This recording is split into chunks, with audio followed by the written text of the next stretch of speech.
राधे राधे।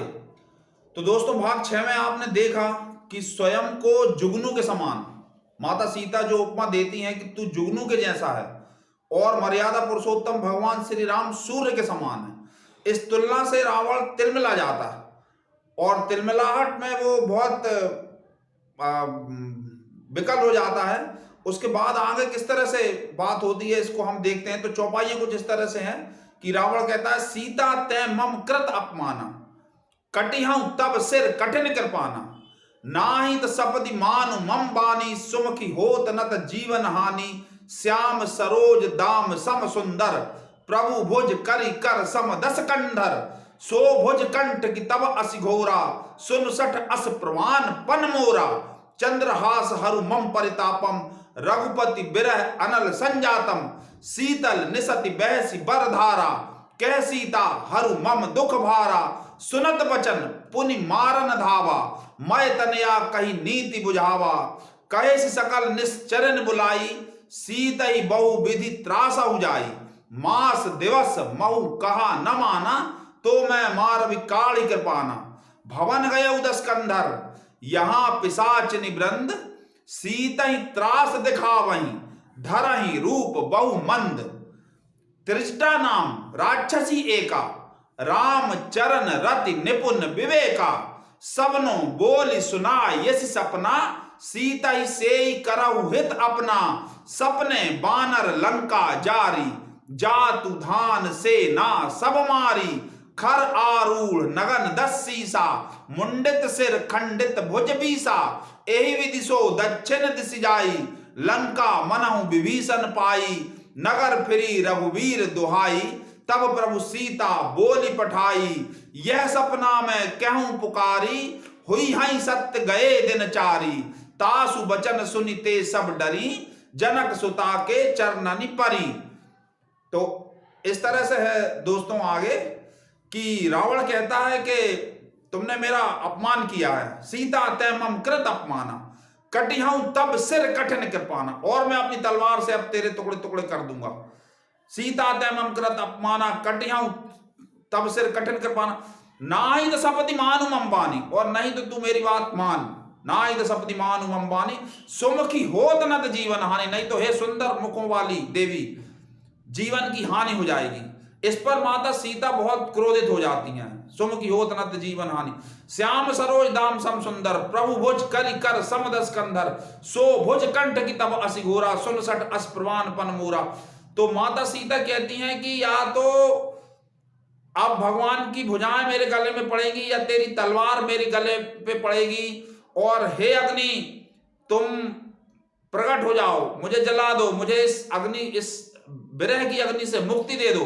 और वे विकल होके बहुत मरने की ही प्रार्थना करने लगती हैं। वो कहती हैं कि या तो मैं भगवान से मिलूंगी या मेरे प्राणों का अंत होगा। वो रावण की किसी भी बात को सुनती ही नहीं है। इस पे रावण और बुरी तरह से क्रोधित हो जाता है उनके वचनों को सुन के, कि चंद्रहास खड़ग से या तो मेरा अंत हो जाए या मैं भगवान से मिलूं। जब इस बात पर रावण बहुत क्रोधित हो जाता है और मारने के लिए दौड़ता है, तो रावण की जो पत्नी मंदोदरी, जो रावण की पटरानी सबसे पहली पत्नी थी मंदोदरी, जो मैदानव की पुत्री थी, वो उसका हाथ पकड़ लेती और कहती कि इस तरह से स्त्री पर हाथ उठाना नाथ आपको शोभा नहीं देता। तो रावण अशोक वन में जो राक्षसियां थी उनसे कहता है कि तुम सीता को त्रास दो और इसको मेरी बात मानने के लिए मजबूर करो, डरा धमका कर, नहीं तो मास दिवस बीते मुझे मारे। यदि 1 महीने के अंदर इसने मेरी बात नहीं मानी, माता सीता ने 1 महीने के अंदर यदि मेरी बात नहीं मानी, तो मैं इनको मार दूंगा। इस तरह से वो कहता है राक्षसियों से, और राक्षसियों से वो कह के और चला जाता है। अब राक्षसियां माता सीता को त्रास देने लगती हैं। राक्षसियां माता सीता को डरा धमका के कहने लगती हैं कि रावण की बात मान लो, नहीं तो ऐसा होगा वैसा होगा। इस पर जो उन राक्षसियों की जो अध्यक्ष रहती है, उन राक्षसनियों की जो सुप्रिटेंडेंट रहती है, जिसका नाम रहता है त्रिजटा। त्रिजटा कौन है? भगवान विभीषण की पुत्री। तो त्रिजटा भगवान अपने पिता के समान ही भक्ति भाव वाली।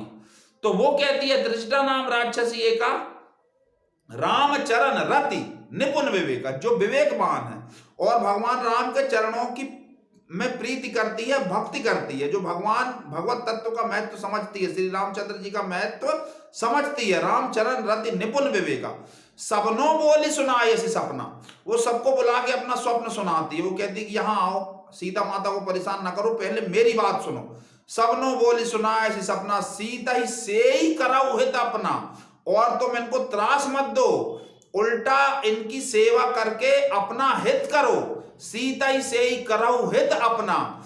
फिर वो बोलती हैं आगे, सपने बानर लंका जारी, जातु धान से ना सब मारी, खर आरूढ़ नगन दस्सीसा, मुंडित सिर खंडित भुज बीसा, एहि विधि सो दक्षिण दिश जाई, लंका मनहु विभीषण पाई, नगर फिरी रघुवीर दुहाई, तब प्रभु सीता बोली पठाई, यह सपना मैं कहूं पुकारी, हुई हई सत्य गए दिन चारी, तासु बचन सुनिते सब डरी, जनक सुता के चरण निपारी।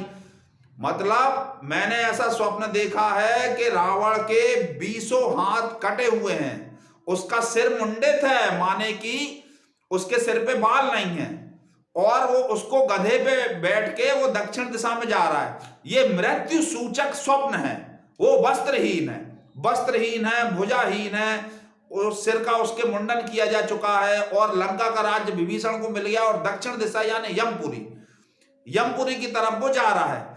और ऐसा स्वप्न मेरा 4 दिन, एक नॉर्मल भाषा में जो हम कहते हैं ना कि ये 2-4 दिन में हो जाएगा, तो ऐसा सपना मेरा 4 दिन के अंदर सत्य होगा। यह सपना मैं कहूं पुकारी, हुई है सत्य गए दिन चारी, तासु वचन सुनीते सब डरी। और चूंकि त्रिजटा उनकी सुप्रिटेंडेंट थी, भगवान की भक्त थी, उसकी वाणी में प्रभाव था, तो उसकी बात सुन के राक्षसनी सब डर गई। तासु वचन सुनीते सब डरी, जनक सुता के चरणनी परी, और वो माता सीता से अपने हित की प्रार्थना करने लगी कि हमारा कुछ नहीं करना, हम कुछ नहीं कर रहे। अब ये बात मैंने इसके पहले भी एक वीडियो बनाया था भगवान हनुमान जी के प्रकटोत्सव पे, उसको मैं थोड़ा सा फिर से दोहरा देता हूं कि जब त्रिजटा इस बात को बोल रही है माता सीता को, तब बजरंगबली ऊपर अशोक के वृक्ष पे बैठे हुए हैं सूक्ष्म रूप में, और वो सुन रहे हैं। तो वो समझ गए कि ये जो फोन है ये आना मेरे नंबर पे था, समझना बात को, ये आना मेरे नंबर पे था, लेकिन चूंकि मेरा नंबर है अभी व्यस्त, इसलिए भगवान ने ये फोन लगाया है त्रिजटा को। मतलब लंका जो जलाई है, लंका जो जलाई गई है, वो भगवान ने तो आदेश दिया नहीं था, ना जामवान जी ने कहा था। तो लंका जलाने की प्रेरणा कहां से आई है? यहीं से आई है। त्रिजटा सन बोली कर, त्रिजटा ने कहा है, सबनों बोली सुनाए सपना, सीता ही से ही करो, सपने बानर लंका जारी।